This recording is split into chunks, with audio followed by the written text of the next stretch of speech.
ಹೇ guys, ನಮಸ್ಕಾರ ಎಲ್ರಿಗೂ. Welcome back to DMG vlogs. ನಾನು ದೇವಿ.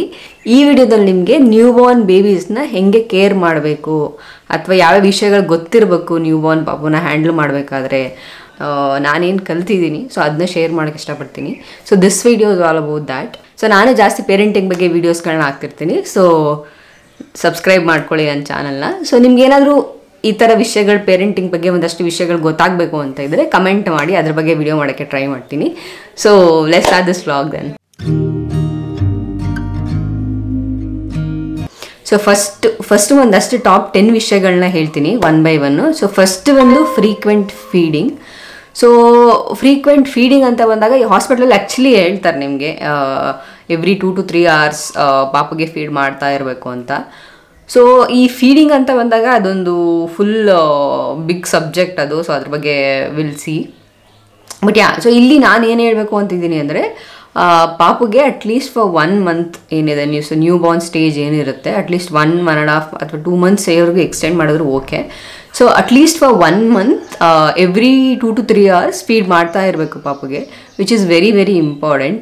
ಸೊ ಯಾಕೆ ಇಂಪಾರ್ಟೆಂಟ್ ಅಂತ ನೋಡ್ತಾ ಹೋದರೆ, ಸೊ ಫಸ್ಟ್ ಒನ್ ಬಂದು ಸೊ ಜಾಂಡೀಸ್ ಏನಿರುತ್ತೆ, ಸೊ ಈ ಜಾಂಡೀಸ್ ಅವಾಯ್ಡ್ ಮಾಡೋಕ್ಕೆ ಅಥವಾ ಜಾಂಡೀಸ್ ರೇಂಜಲ್ಲಿ ಮೇಂಟೈನ್ ಮಾಡೋಕ್ಕೆ feeding is very important. So ಯಾಕಂದರೆ ನೀವು ಜಾಸ್ತಿ ಫೀಡ್ ಮಾಡ್ತಿದ್ದಂಗೆ, ಜಾಸ್ತಿ ಅಂತಲ್ಲ, 2 to 3 hours ಏನದು ರೇಂಜ್ ಇದೆ ಆ ಟೈಮ್ಗೆ ಫೀಡ್ ಮಾಡ್ತಾ ಇದ್ದೀರಿ ನೀವು, ಮರೀದೇ ಫೀಡ್ ಮಾಡಬೇಕು, which is very important. So ಆ ಫೀಡ್ ಮಾಡೋದ್ರಿಂದ ಏನಾಗುತ್ತೆ, ಪಾಪು ಪಾಟಿ ಮಾಡುತ್ತೆ, ಸೂಸು ಮಾಡುತ್ತೆ. ಸೊ ಪಾಟಿ ಸೂಸು ಮಾಡೋದ್ರಿಂದ ಜಾಂಡೀಸ್ ಜಾಸ್ತಿ ಆಗೋದು ಅವಾಯ್ಡ್ ಆಗುತ್ತೆ. ಸೊ ಎವ್ರಿ 2 hours ಒಂದ್ಸಲ ಫೀಡ್ ಮಾಡಬೇಕು. ಪಾಪು ಪಾಟಿ ಸೂಸು ಕರೆಕ್ಟಾಗಿ ಮಾಡ್ತಿದ್ರೆ ಜಾಂಡೀಸ್ ಏನಿರುತ್ತೆ ಸೊ ಅದು ಬಂದು ರೇಂಜಲ್ಲಿರುತ್ತೆ. ಸೊ ಅದಕ್ಕೋಸ್ಕರ ಫೀಡ್ ಮಾಡೋದು ಇಂಪಾರ್ಟೆಂಟು. ಅದಲ್ಲದೆ ಇನ್ನೊಂದು ವಿಷಯ ಏನಂದರೆ, ಪಾಪು ಹುಟ್ಟಿದಾಗ ಏನು ವೆಯ್ಟ್ ಇರುತ್ತೆ ಅದು ಒಂದು ಆಫ್ಟರ್ 3 to 4 days ಆದಮೇಲೆ ವೆಯ್ಟ್ ಒಂದು ರೆಡ್ಯೂಸ್ ಆಗುತ್ತೆ. ಸೊ ಇವಾಗ ನೀವು ಎಷ್ಟು ಫೀಡ್ ಮಾಡ್ತೀರಾ ಅನ್ನೋದ್ರ ಮೇಲೆ ವೆಯ್ಟ್ ಬಂದು ರೆಡ್ಯೂಸ್ ಆಗುತ್ತೆ. ಅಂದರೆ ನೀವು ಜಾಸ್ತಿ ಅಂದರೆ ಫಾರ್ ಎಕ್ಸಾಂಪಲ್ ಡಿಫ್ರೆಂಟ್ ರೀಸನ್ಸ್ ಏನಾದರೂ ಇರ್ಬೋದು. ಲೈಕ್ ಫಾರ್ ಎಕ್ಸಾಂಪಲ್ ನಿಮ್ಗಿನ್ನ ಮಿಲ್ಕ್ ಸಪ್ಲೈ ಅಷ್ಟೊಂದು ಬರ್ತಿರಲ್ಲ, ಅಥವಾ ಅದರಿಂದ ಇನ್ನು ಪಾಪುಗೆ 1 to 3 days ಇನ್ನು ಫೀಡ್ ಸರಿಯಾಗಿ ಹೋಗ್ತಿರಲ್ಲ ಅಂದ್ಕೊಳ್ಳಿ. ಸೊ ಈ ಥರ ಏನೇನೋ ರೀಸನ್ಸ್ ಇರೋದ್ರಿಂದ ಪಾಪಗೆ ಸರಿಯಾಗಿ ಫೀಡಿಂಗ್ ಆಗ್ತಿಲ್ಲ ಅಂತ ಅಂದರೆ ಈ ವೆಯ್ಟ್ ಕಡಿಮೆ ಆಗೋದೇನಿದೆ ಫಸ್ಟ್ 3 to 4 days ಅದು ಬಂದು ಜಾಸ್ತಿ ಇದ್ದರೆ ಪ್ರಾಬ್ಲಮ್ಸ್ಗಳು ಜಾಸ್ತಿ ಕ್ರಿಯೇಟ್ ಆಗುತ್ತೆ. Like what doctors usually says ಅಂದರೆ, ಸೊ ಪಾಪುಗೆ ಫೀಡ್ 1 week ಆದಮೇಲೆ ಬ್ಯಾಕ್ ಟು ಬರ್ತ್ ವೆಯ್ಟ್ ಏನಿತ್ತು ಅದು ಬ್ಯಾಕ್ ಅಂದರೆ ಗೇನ್ ಆಗಬೇಕು ವಾಪಸ್ಸು. 1 week ಆಗಷ್ಟರಲ್ಲಿ ಬ್ಯಾಕ್ ಟು ಬರ್ತ್ ವೆಯ್ಟ್ ಏನಿದೆ ಅದಕ್ಕೆ ಬರಬೇಕು. ಸೊ ಅದಕ್ಕೆ ಬಂದರೆ everything else will be okay. ಅಂದರೆ ಈ ಜಾಂಡೀಸ್ ಪ್ರಾಬ್ಲಮ್ಸು ಅಥವಾ ಇನ್ನೇನೋ ಪ್ರಾಬ್ಲಮ್ಸ್ ಆಗೋದು ಸ್ವಲ್ಪ ಅವಾಯ್ಡ್ ಆಗುತ್ತೆ. Means feeding is going well, ಪಾಟಿ ಮತ್ತು ಸೂಸು ಎಲ್ಲದೂ ಕರೆಕ್ಟಾಗಿ ಆಗ್ತಿದೆ ಅಂತ ಅರ್ಥ. ಸೊ ಅದರಿಂದ ಏನಾಗುತ್ತೆ, ಫೀಡ್ ಮಾಡೋದು ಇಸ್ ವೆರಿ ಇಂಪಾರ್ಟೆಂಟ್. ಸೊ ಅದೊಂದು. ಇನ್ನೊಂದು ವಿಷಯ ಏನು ಫೀಡಿಂಗಲ್ಲಿ ನಾವು ಕನ್ಸಿಡರ್ ಮಾಡಬೇಕು ಅಂದರೆ, ಸೊ ನಾವು ಫಸ್ಟೇ ಫಾರ್ಮುಲಾ ಅಂದರೆ ನನಗೆ ಗೊತ್ತು ಬೇಜಾನ್ ಇಶ್ಯೂಸ್ಗಳು ಇವಾಗ ಈ ಜನ್ರೇಷನಲ್ಲಿ ಸ್ವಲ್ಪ ಜಾಸ್ತಿ. ಅಂದರೆ ಒಂದು ಮಿಲ್ಕ್ ಸಪ್ಲೈ ಸ್ಟಾರ್ಟಿಂಗ್ 1-2 days ಬರ್ತಿರಲ್ಲ, ಅಥವಾ ಸಿಸೇರಿಯನ್ ಆದರೆ ಅದನ್ನು ಮಿಲ್ಕ್ ಸಪ್ಲೈ ಪ್ರಾಪರಾಗಿನ್ನ 1-2 days ಬೇಕಾಗುತ್ತೆ ಮಿಲ್ಕ್ ಸಪ್ಲೈ ಬರೋದು ಸ್ಟಾರ್ಟ್ ಆಗೋದಕ್ಕೆ. ಸೊ ಈ ಥರ ಅಥವಾ ಲ್ಯಾಚಿಂಗ್ ಇಶ್ಯೂಸ್ ಇರ್ಬೋದು. ಸೊ ಈ ಥರ ಒಂದಷ್ಟು ಇಶ್ಯೂಸ್ಗಳಿಂದ ಸ್ಟಾರ್ಟಿಂಗ್ 1-2 days ಫೀಡ್ ಮಾಡೋಕ್ಕಾಗಲ್ಲ. ಸೊ ಆವಾಗ mostly will give formula, which is okay. But what I am trying to say here is like blind ಆಗಿ ಫಾರ್ಮುಲಾನೇ ಕೊಡ್ತಾ ಹೋಗೋದು, which is not at all okay. So order ಹೆಂಗೆ ಅದು ಅಂದರೆ, ಸೊ ಫಸ್ಟ್ ಬಂದು ನಾವು ಬ್ರೆಸ್ಟ್ ಫೀಡ್ ಮಾಡೋಕ್ಕೇ ಟ್ರೈ ಮಾಡಬೇಕು. So ಅದು ಆಗ್ತಾ ಇಲ್ಲ ಬಿಕಾಸ್ ಆಫ್ ಸಮ್ ರೀಸನ್. ಅಂದರೆ ಫಾರ್ ಎಕ್ಸಾಂಪಲ್ ಪಾಪು ಲ್ಯಾಚ್ ಮಾಡ್ತಿಲ್ಲ ಕರೆಕ್ಟಾಗಿ, ಸೊ ಇನ್ನು ಫೀಡ್ ಕರೆಕ್ಟಾಗಿ ತೊಗೊತಿಲ್ಲ ಅಂತ ಅಂದರೆ ಸೆಕೆಂಡ್ ಆಪ್ಷನ್ ನಾವು ಹೋಗ್ಬೇಕಾಗಿರೋದು ಎಕ್ಸ್ಟ್ರಾಕ್ಟ್ ಮಾಡಿ ಮಿಲ್ಕ್ನ ಪಾಪುಗೆ ಕೊಡೋದು. ಅಂದರೆ ಬಾಟ್ಲಲ್ಲಿ ಎಕ್ಸ್ಟ್ರಾಕ್ಟ್ ಮಾಡಿ ಕೊಡೋಕ್ಕೆ ಟ್ರೈ ಮಾಡಬೇಕು. That is second option.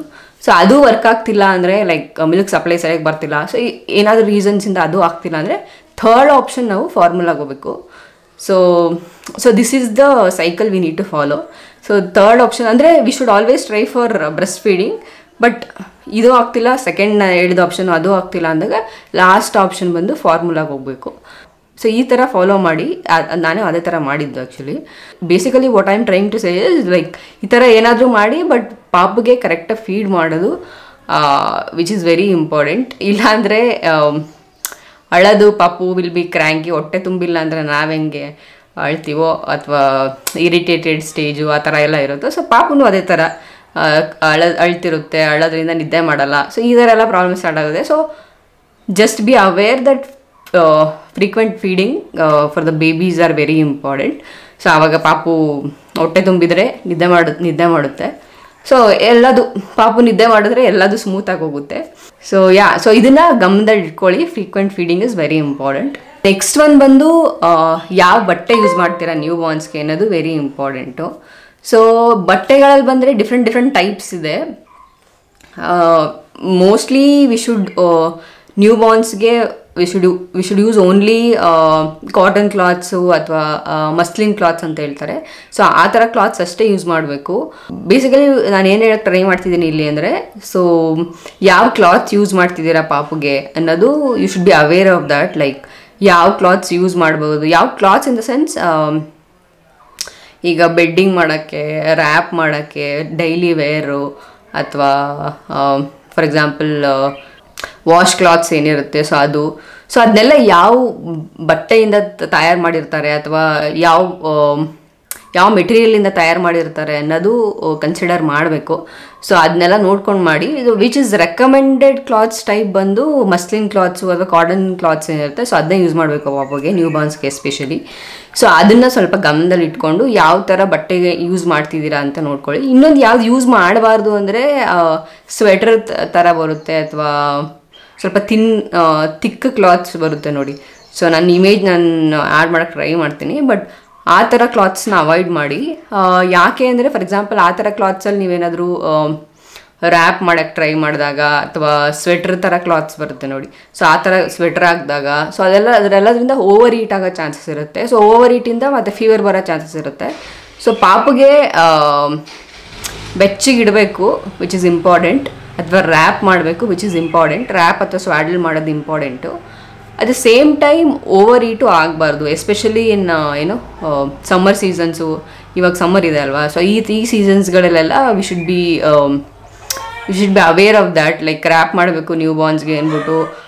Sweater ಥರ ಕ್ಲಾತ್ಸ್ ಇರುತ್ತೆ, ಸೊ ಅದು ದಪ್ಪ ಕ್ಲಾತ್ಸ್ ಇರುತ್ತೆ. ಸೊ ಅದರಲ್ಲೆಲ್ಲ ರ್ಯಾಪ್ ಮಾಡಿಬಿಟ್ರೆ ಓವರ್ ಹೀಟ್ ಆಗಿಬಿಡುತ್ತೆ ಪಾಪು. ಸೊ ಓವರ್ ಹೀಟ್ ಆಗಲೂಬಾರ್ದು ಮತ್ತು ಬೆಚ್ಚಗೆ ಇಟ್ಕೊಳ್ಳೋದು ಪಾಪುದು ಇಂಪಾರ್ಟೆಂಟು. ಸೊ ಅದನ್ನು ಬ್ಯಾಲೆನ್ಸ್ ನೋಡಿಕೊಂಡು ಪಾಪನ ಅವಾಗವಾಗ ಚೆಕ್ ಮಾಡ್ತಾ ಇರಿ. ಸೊ ಯಾವ್ದಾದ್ರು ಕ್ಲಾತ್ಸಿಂದ ರ್ಯಾಪ್ ಮಾಡಿದಾಗ ಸೊ ನಿಮಗೆ ಗೊತ್ತಾಗುತ್ತಲ್ಲ, ಕ್ಲಾತ್ಸ್ ನೋಡಿದಾಗಲೇ ಗೊತ್ತಾಗೋಗುತ್ತೆ ಸೊ ಅದರಿಂದ ಯಾವ ಥರ ಹೀಟ್ ಜನ್ರೇಟ್ ಆಗುತ್ತೆ ಅಂತ. ಸೊ ಅದನ್ನು ನೋಡಿಕೊಂಡು ರ್ಯಾಪ್ ಮಾಡಿ. ಸೊ ಯಾವ ಕ್ಲಾತ್ಸ್ ಯೂಸ್ ಮಾಡ್ತೀರಾ ಅಂತ ಒಂದು ಸ್ವಲ್ಪ ಗಮನದಲ್ಲಿ ಇಟ್ಕೊಂಡು ಆ ಕ್ಲಾತ್ಸ್ನ ಯೂಸ್ ಮಾಡೋಕ್ಕೆ ಬೆಟರ್ ಕ್ಲಾತ್ಸ್ ಅಥವಾ ಮಸ್ಲಿನ್ ಅಥವಾ ಕಾಟನ್ ಕ್ಲಾತ್ಸ್ನ ಯೂಸ್ ಮಾಡೋಕ್ಕೆ ಟ್ರೈ ಮಾಡಿ. ನೆಕ್ಸ್ಟ್ ಥರ್ಡ್ ಒನ್ ಬಂದು ಬರ್ಪ್. ಐ ಥಿಂಕ್ ಎಲ್ಲರಿಗೂ ಗೊತ್ತೇ ಇರುತ್ತೆ. So baby every time feed ಮಾಡಿದಾಗ ನಾವು ಬರ್ಪ್ ಮಾಡಿಸ್ಲೇಬೇಕು. ಸೊ ಇಟ್ ಡಸಂಟ್ ಮ್ಯಾಟರ್ ಪಾಪ ಮಲಗಿರುತ್ತೆ ಅಥವಾ ಇಟ್ ಡಸಂಟ್ ಮ್ಯಾಟರ್ ನೀವು ರಾತ್ರಿ ಹೊತ್ತು ಫೀಡ್ ಮಾಡ್ತಿರ್ತೀರಾ. ಸೊ ಅದು ಯಾವುದು ಮ್ಯಾಟ್ರ್ ಆಗೋಲ್ಲ. ಎವ್ರಿ ಟೈಮ್ ಫೀಡ್ ಮಾಡಿದಾಗ ಬರ್ಪ್ ಮಾಡಿಸ್ಬೇಕು. ಇದು ಫಾರ್ಮುಲಾ ಫಿಕ್ಸ್ ಮಾಡ್ಕೊಂಬಿಡಿ ತಲೆಯಲ್ಲಿ. ಸೊ ಫೀಡ್ ಮಾಡಿ ಬರ್ಪ್ ಮಾಡಿಸಿ, ಫೀಡ್ ಮಾಡಿ ಬರ್ಪ್ ಮಾಡಿಸಿ. ಸೊ ಒಂದೊಂದು ಸಲ ಪಾಪು ಏನಾಗುತ್ತೆ ಅಂದರೆ, ಅಥವಾ ನಾನೇನು ಎಕ್ಸ್ಪೀರಿಯೆನ್ಸ್ ಮಾಡ್ತೀನಿ ಅಂದರೆ, ಪಾಪು ಯೂಶ್ವಲಿ ಮಲಗಿರುತ್ತೆ.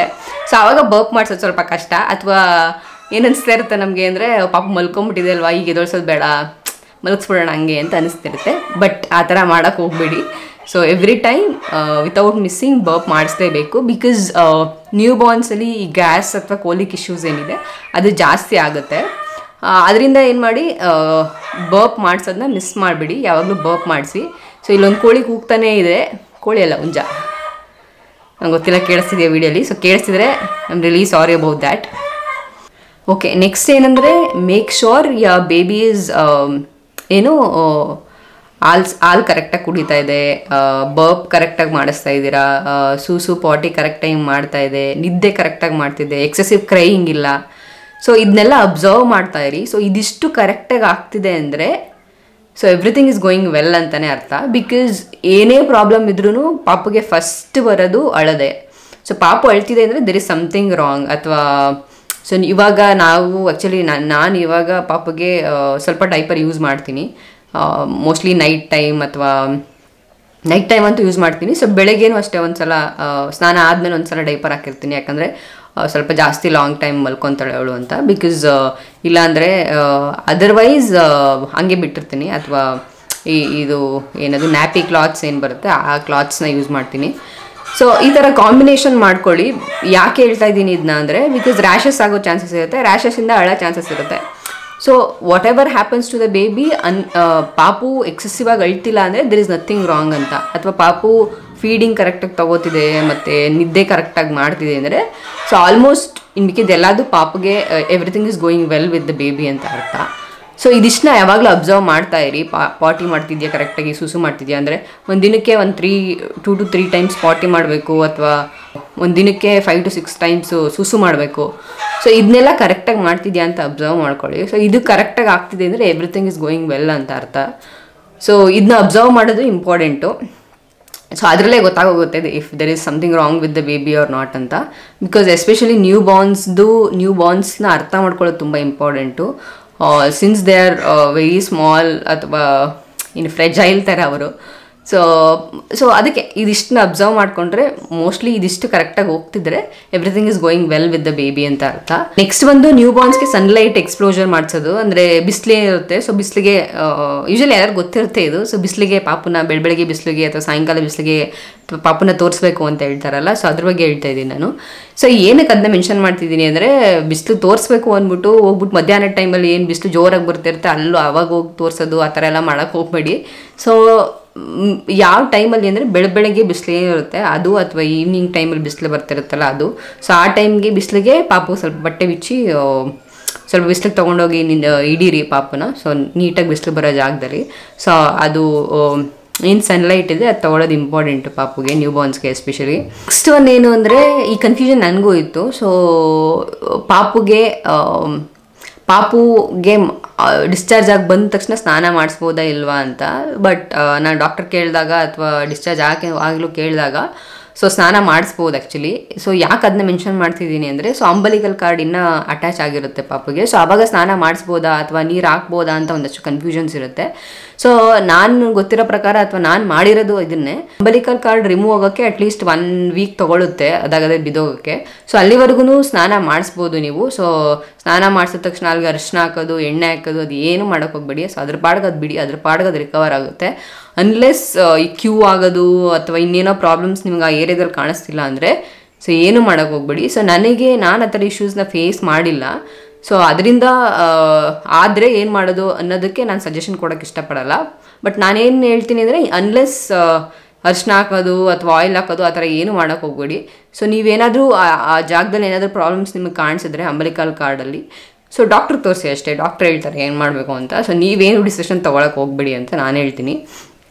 ಸೊ ಏನು ಹೇಳಕ್ಕೆ ಟ್ರೈ ಮಾಡ್ತಿದ್ದೀನಿ ಅಂದರೆ, ಅಂಬಲಿಕಲ್ ಕಾರ್ಡ್ ಇದ್ರೂ you can give a bath to baby, which is very important. So ಯಾಕೆಂದರೆ ಪಾಪುನ ಜಾಸ್ತಿ ಎತ್ಕೊತಿರ್ತೀವಿ ನಾವು, ಎತ್ಕೊಳ್ಳೋದು ಕೆಳಗಡೆ ಇಡೋದು ಆ ಥರ ಎಲ್ಲ ಮಾಡ್ತಿರ್ತೀವಿ. ಸೊ ಟಯರ್ಡ್ ಆಗಿರುತ್ತೆ ಪಾಪುಗೆ. ಸೊ ಪಾಪುಗೆ ಸ್ನಾನ ಮಾಡಿಸಿದ್ರೆ ನೀಟಾಗಿ ನಿದ್ದೆ ಮಾಡುತ್ತೆ. ಸೊ ಸ್ನಾನ ಮಾಡಿಸೋದು ಇಂಪಾರ್ಟೆಂಟು. ಸೊ ಅಂಬಲಿಕಲ್ ಕಾರ್ಡ್ ಇದ್ದೇ ಅಂದ್ಬಿಟ್ಟು ಸ್ನಾನ ಮಾಡಿಸೋದು ಬೇಡ ಅಂತ ಅಂದ್ಕೊಳಕ್ಕೆ ಏನೂ ಹೋಗಬೇಡಿ. ಸೊ ಇದ್ದಾಗಲೂ ಸ್ನಾನ ಮಾಡಿಸ್ಬೋದು. ಸೊ ನಾರ್ಮಲಾಗಿ ಪಾಪ ಹೆಂಗೆ ಸ್ನಾನ ಮಾಡ್ತೀರಾ ಆ ಥರ ಸ್ನಾನ ಮಾಡಿಸ್ಬೋದು. ಸೊ ಇನ್ನೊಂದೇನು ನಾನು ತಿಳ್ಕೊಂಡಿರೋದು ಅಥವಾ ನಾನು ಫಾಲೋ ಮಾಡೋದೇನು ಅಂದರೆ, ಸೊ ಸೇಮ್ ಎನರ್ಜಿ, ಸೊ ನಾವೇನು ಎನರ್ಜಿ ಅಂದರೆ ಅಥವಾ ಮದರ್ ಏನು ಎನರ್ಜಿ ಕ್ಯಾರಿ ಮಾಡ್ತಾರೆ, ಸೇಮ್ ಎನರ್ಜಿ ಪಾಪಗೂ ಪಾಸ್ ಆಗುತ್ತೆ.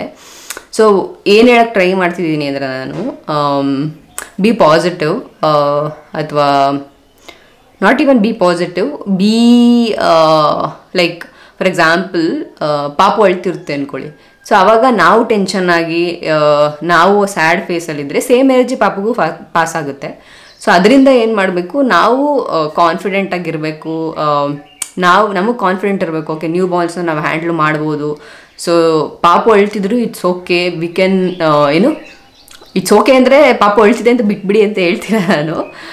ಪಾಪು ಅಳ್ತಿದ್ರೆ ನಾವು ಸಮಾಧಾನ ಮಾಡೋ ಸ್ಟೇಜಲ್ಲಿ ನಾವಿರಬೇಕು. ಅನ್ಲೆಸ್ ನಮ್ಮನ್ನೇ ಯಾರೋ ಸಮಾಧಾನ ಮಾಡೋ ಸ್ಟೇಜಲ್ಲಿ ನಾವಿರಬಾರ್ದು. ಸೊ ಸೇಮ್ ಎನರ್ಜಿ ಪಾಪುಗೂ ಪಾಸ್ ಆಗುತ್ತೆ. That is what I believe. So ಅದಕ್ಕೆ ನಾವು ಕಾನ್ಫಿಡೆಂಟ್ ಆಗಿರಬೇಕು. ನಾವು ಸಮಾಧಾನ ಮಾಡೋಕ್ಕೆ ಟ್ರೈ ಮಾಡಬೇಕು, ಏನಾಗ್ತಿದೆ ಪ್ರಾಬ್ಲಮ್ ಅಂತ ಅರ್ಥ ಮಾಡ್ಕೊಳಕ್ಕೆ ಟ್ರೈ ಮಾಡಬೇಕು.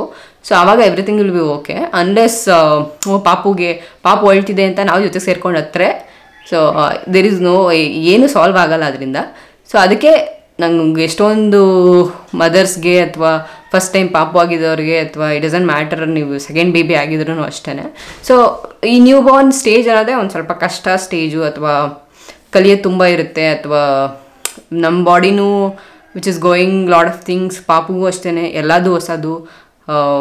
ಹೊಟ್ಟೆ ಒಳಗಡೆ ಇದ್ದಾಗಲೇ ಬೇರೆ ಥರ ಇರುತ್ತೆ, ಈಚೆ ಬಂದಾಗ ಎಲ್ಲದಕ್ಕೂ ಅಡ್ಜಸ್ಟ್ ಆಗಬೇಕು, ಎನ್ವಿರಾನ್ಮೆಂಟಿಗೆ ಅಡ್ಜಸ್ಟ್ ಆಗಬೇಕು, ಮದರಿಂದ ಸ್ವಲ್ಪ ದೂರ ಇರುತ್ತೆ ಅದಕ್ಕೆ ಅಡ್ಜಸ್ಟ್ ಆಗಬೇಕು, ಊಟ ಅದೇ ಮಾಡ್ತಿರುತ್ತೆ, ಫೀಡ್ ತೊಗೊತಿರುತ್ತೆ ವಿಚ್ ಇಸ್ ಫ್ರಮ್ ಔಟ್ಸೈಡಿಂದ ಬರ್ತಿರುತ್ತೆ. ಸೊ ಅದನ್ನು ಅಡ್ಜಸ್ಟ್ ಮಾಡ್ಕೋಬೇಕು.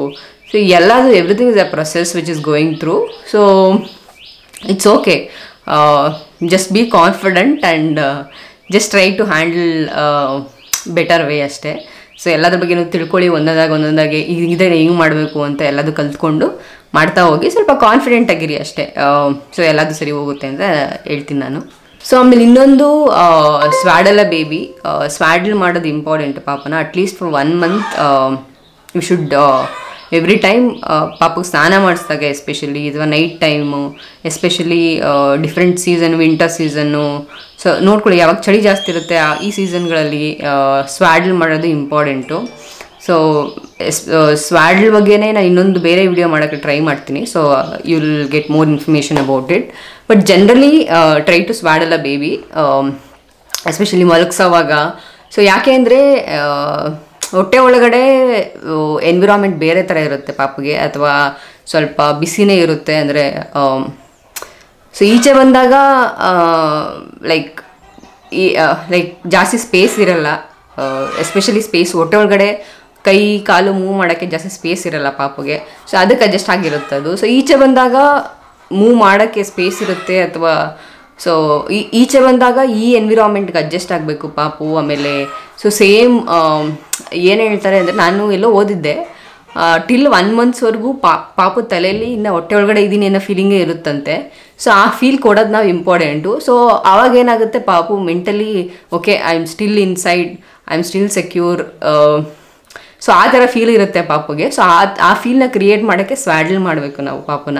ಸೊ ಆವಾಗ ಏನು ಮಾಡುತ್ತೆ ಅದು, ಓಕೆ ಐ ಆಮ್ ಸ್ಟಿಲ್, ನಾನು ಮೊದಲೆಲ್ಲಿದ್ದೆ ಅಲ್ಲೇ ಇದ್ದೀನಿ ಇವಾಗಲೂ ಅಂತ ಅಂದ್ಕೊಂಡು ಪೀಸ್ಫುಲ್ಲಾಗಿ ನಿದ್ದೆ ಮಾಡುತ್ತೆ, ಫೀಡಿಂಗ್ ನೀಟಾಗಿ ತೊಗೊಳುತ್ತೆ. ಸೊ ಈ ಥರ ನಾರ್ಮಲ್ ಪ್ರೊಸೆಸ್ ಹೋಗೋಕ್ಕೆ ಹೆಲ್ಪ್ ಆಗುತ್ತದು.